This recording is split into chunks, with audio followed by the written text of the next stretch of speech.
Bulking for skinny guys, let's get into it. So, 11 months ago, this was my physique over here.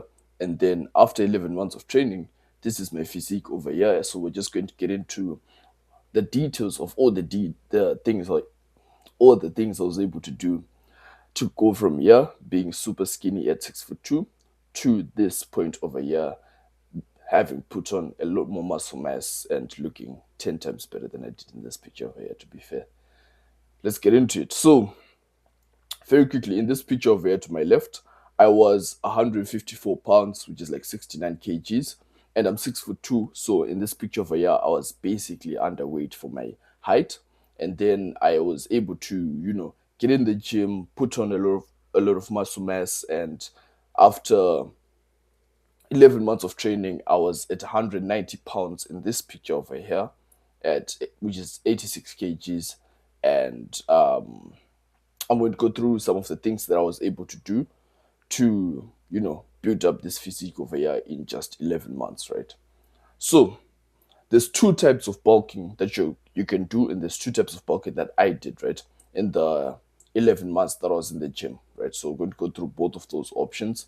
The first option is lean bulking, which is great for the summer, and the second option is regular bulking, not dirty bulking, just like regular bulking, eating clean, but putting on a lot more muscle mass and body fat, right?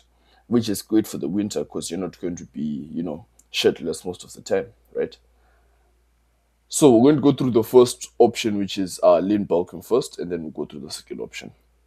So in my first 7 months of training, I did what's called lean bulking, and I bulked up from that first picture that you saw, where I was 154 pounds, into this picture over here, where I'm 171 pounds.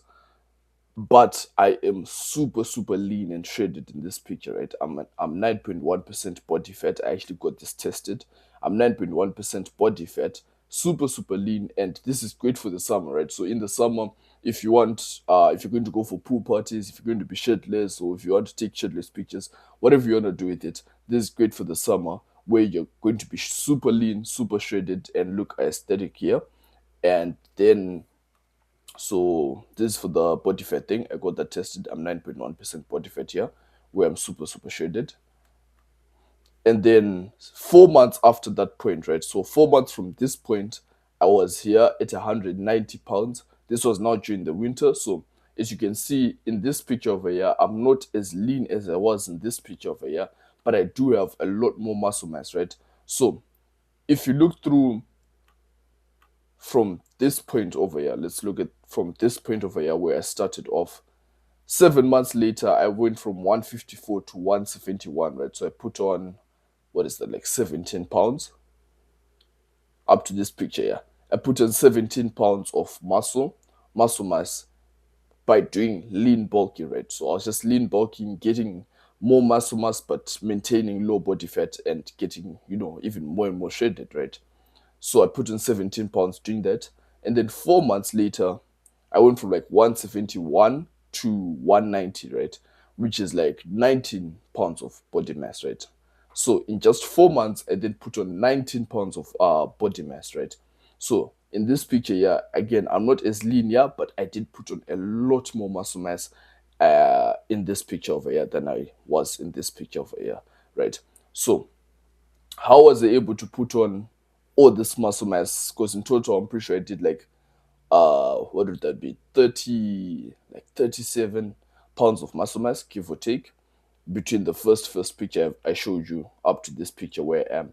I'm actually a little bit heavier now than I am here. I'm like 192, 193 pounds. Here I was at 190.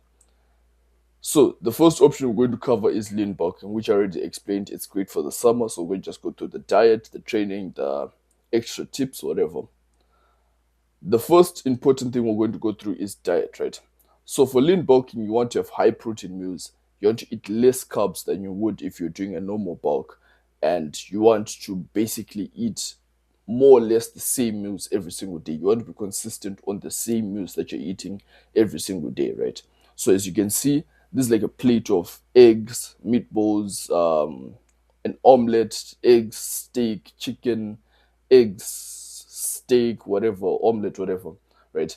As you can see, on all these plates, it's just mainly protein, right? It's mainly protein, but we have an exception of before you go to the gym, you want to have carbs. So before you go to the gym, you can have a high carb meal, right? But most of the times, you want to have just lean protein in most of your food, and eggs is super, super good for this.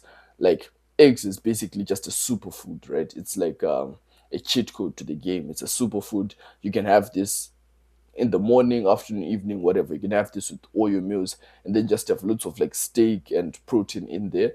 That's really good for staying lean and also building up muscle, right?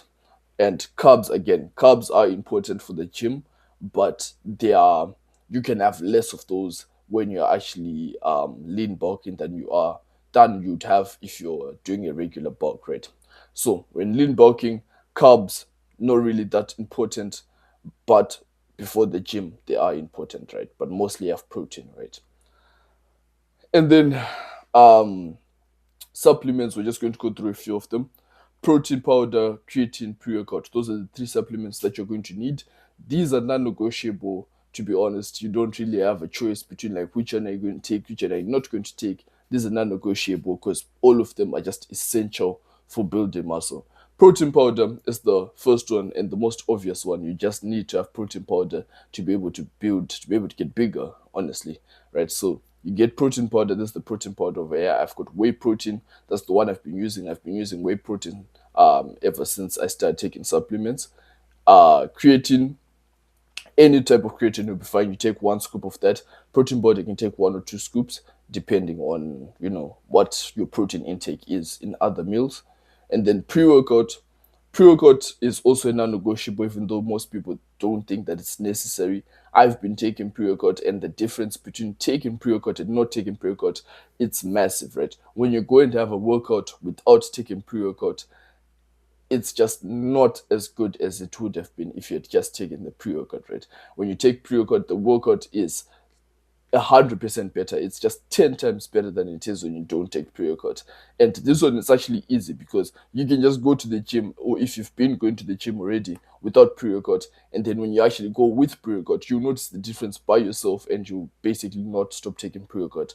It's really good for your workouts. To make sure it makes sure you work out to your fullest capability and you absolutely hit failure on all your sets, which is like the fundamental aspect of bodybuilding, right?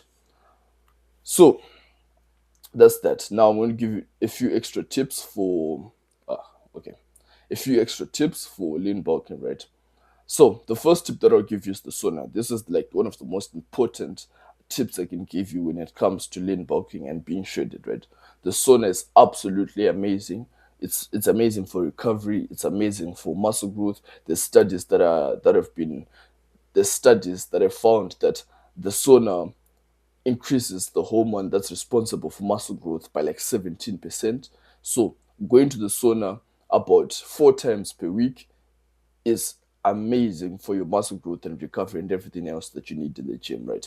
So what you do is you can go to the sauna um, after every workout, like 4 times a week. You go there after your workouts, you go for like 10 minutes, 10, 15 minutes, and then you can just leave.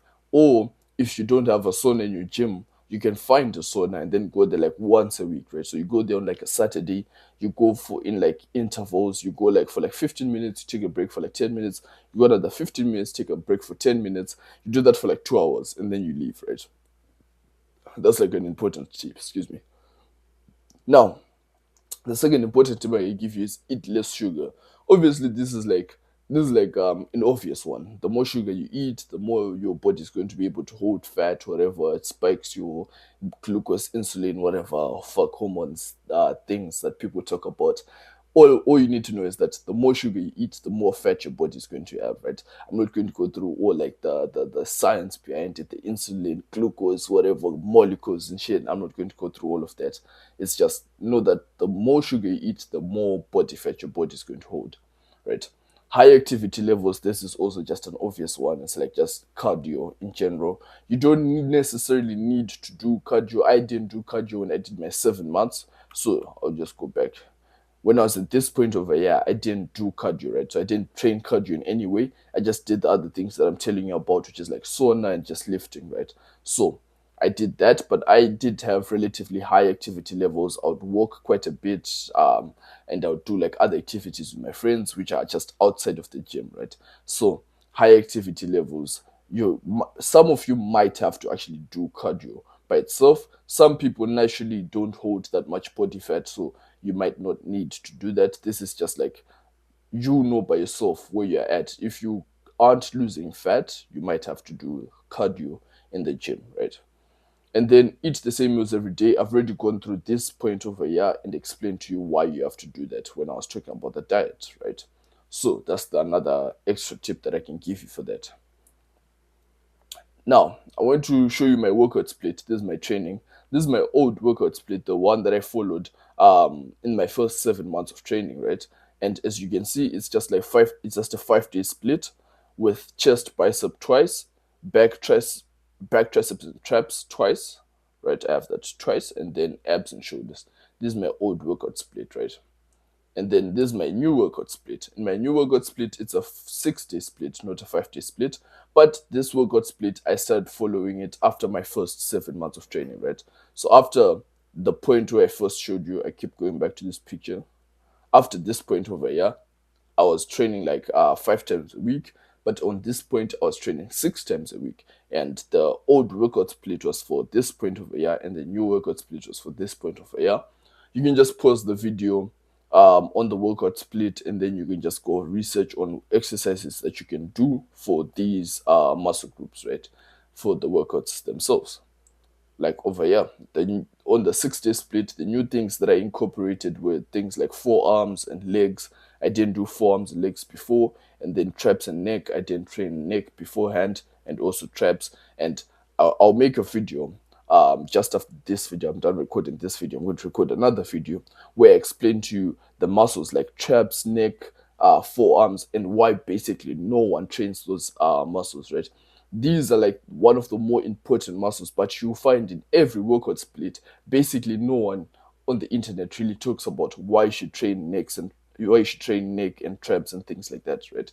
But these are like super important, and like obliques and things like that. This is like super important, right? Because they build the aesthetic body that you want, right? So this is my new workout split. Go on YouTube, find exercises for this. I'll talk about the exercises in other videos, not this video.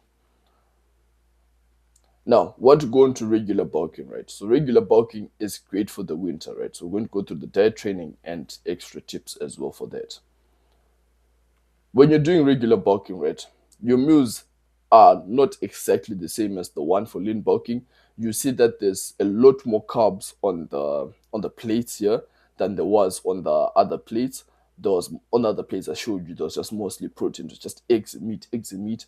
But here you see there's like a lot more carbs on the plates, and with regular bulking, you can afford to eat a lot more carbs to put on more body weight. You put on a little bit more fat, but you can afford to eat more carbs like burgers, fries, whatever, sandwiches, and of course you still need to have a lot of protein, right? And a pro tip that I'll also give you is that have chocolate milk with basically all your meals, right? So you see in this picture over here, I've got chocolate milk in basically all the meals that I'm having, all of them, because chocolate milk, it's got pretty high calories, and it's also got like 8 grams of protein per glass of chocolate milk, right? So every glass that you're having of chocolate milk like this, it's like 8 grams of protein. You have 3 of these every single day, with all 3 meals. That's like 24 grams of protein, and that just helps you with your protein intake if you struggle to eat, and your calories as well. So if you're like me and you struggle to actually eat food,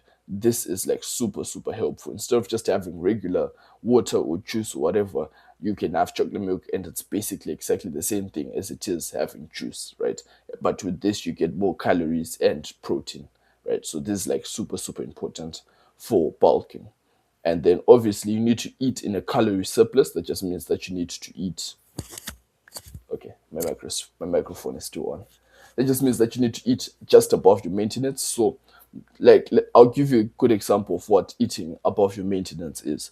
The normal food that you eat right now to just live and be alive right now, to be fine, to be satisfied, the normal food that you eat right now, to be in a surplus, would mean to take like 2 extra scoops of protein powder and maybe like a sandwich on top of that food, right? So you take like a sandwich and maybe a scoop of protein powder per day. You take these things on top of the normal meals that you're already eating, right? That's like eating above your maintenance. That's like eating in a surplus. And this is what's essential for growth and putting on muscle, right? You absolutely have to eat in a surplus, right? That's how you put on more muscle. Now, my workout split, I've already explained to you. This is my new workout split. It's a 6-day split, and this is the workout split I'm following. You can just pause the video over here if you want to go through every single day and see what I'm doing every single day. And then you can just go on YouTube and find the exercise that you can do for this. Or you can just watch one of my other videos. I'm pretty sure in some other videos I explain the exact exercises that I do for these workouts, right? And then the last thing that I'm going to share with you is something called progressive overload, which is basically the fundamental aspect of lifting, right? And I'm so glad I learned about this aspect when I started lifting, because it's basically like it's a make or break. If you don't have this aspect, you basically will make no progress. If you have it, you make all the progress that you can make, right? Progressive overload, basically what it does, or what it means, is that every single time you go to the gym, right? So you're going to keep getting stronger. You go to the gym. Let's say this is your first week of going to the gym, and you can basically curl like those pink dumbbells that they have, right? Those small pink dumbbells. You do those for bicep curls. You do those for bicep curls, right? You do that like twice this week. Next week you go back to the gym. When you go back to the gym next week, let me maximize my screen so I can fully explain to you this concept.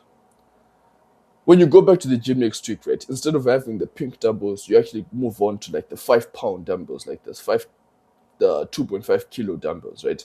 The dumbbells which are a little bit heavier. You do that for like 10 reps, right? Your arms are burning, your arms are painful, and you can barely do like any more reps, right? But you push through, you take like one more rep, you hardly get it, your arms are shaking, whatever. You go through, and then you like just grit your teeth. You go through, you do like one extra rep, and the dumbbell's like halfway up, and you can barely get it, and you just like go like 5 seconds holding it midway up, but you just like grit your teeth once more. You push, and then you finally get the last rep, right? That's what's called failure. You've reached failure. So every time you hit failure, um then every time you hit failure on a certain weight, right, the more you do it, the more your muscles adapt, and because your muscles are getting bigger, the more they can lift, right? Next time when you come, you can actually lift more weight than you did last time to hit failure, right? So instead of hitting failure on the 5 pound dumbbells, you can hit failure on like the 7.5 dumbbells, right? That's exactly what progressive overload is. You keep going up in weight and going up in like the amount of weight that you're lifting, so that you keep hitting absolute failure each and every single time, right? And this is like the key aspect of lifting. It's fundamental to lifting, right? You just have to keep on adding more and more and more weight to what you're lifting, so that you absolutely keep hitting failure every single time, right? It's like the key aspect, the the biggest thing about lifting. Once you get this like nailed down, you'll be able to do a lot better than everyone around you, because most people just come and train to mild discomfort, right? When they feel like it's getting a little bit hard, they just stop training. But if you keep going and adding more weights, even when it gets difficult, you will be able to put on just a lot of muscle mass, right? In like your first year of training, just like me in my first year of training. But that's it for this video. Thank you for watching this video. Subscribe to the YouTube channel.